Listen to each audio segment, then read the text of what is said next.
Like Frank Ocean is just an amazing songwriter. I was arguing with a friend, like, you know, we don't really have amazing songwriters these days, Mhm. especially in R&B. So to go on that Frank Ocean comment about him not really releasing music recently, and he had the whole, was it Coachella incident where he didn't Mhm. come out. So something we constantly debate is how much do artists owe fans? That's a good And question. we always say that, or at least I do, from the music perspective, like releasing music, you owe us nothing. Release when you want. From a concert perspective, people paid money to come see you.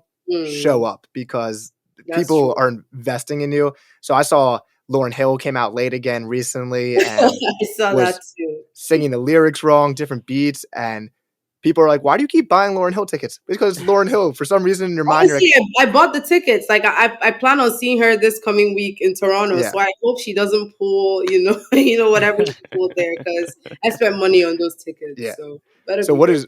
what is your thought process on what do artists owe fans? We've seen Doja Cat literally try to alienate her fan base from her, which is a Mhm. crazy move, but bold. Let's see if it works. Honestly, what do artists owe fans? Like I like the way you kind of separated that with, with the music and then with concerts.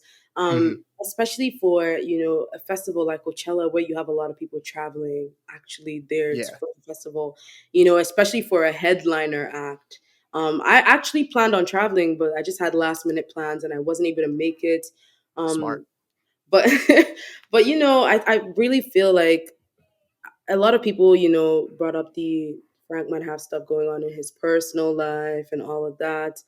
But I still think, for people, at least people flying all the way there, people coming to see you, you owe them a good performance, at least. I Yeah, mean, how long do performances take? Highest you give them 1 hour, 2 hours, yeah, even one good hour, will satisfy a lot of fans that spend a lot of money, buying festival tickets and coming long ways to see you.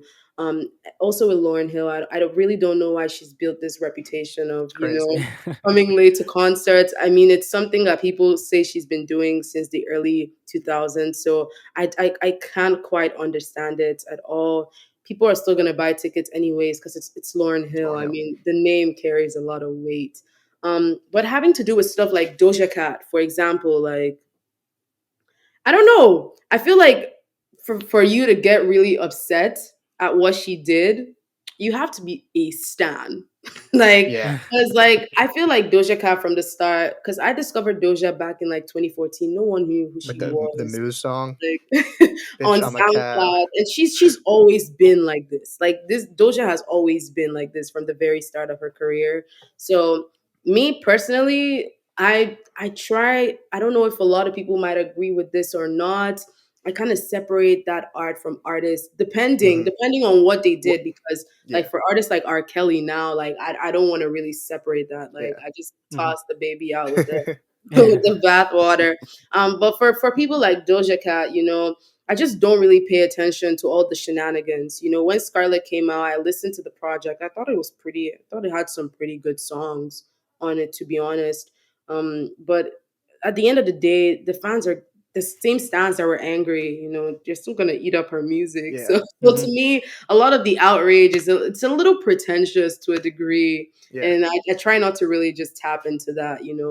I honestly don't pay attention to a lot of like personal lives and all of that. Mhm. I just feel like I have way too much more important stuff to worry about whether Doja Cat hates her fans or Yeah. not.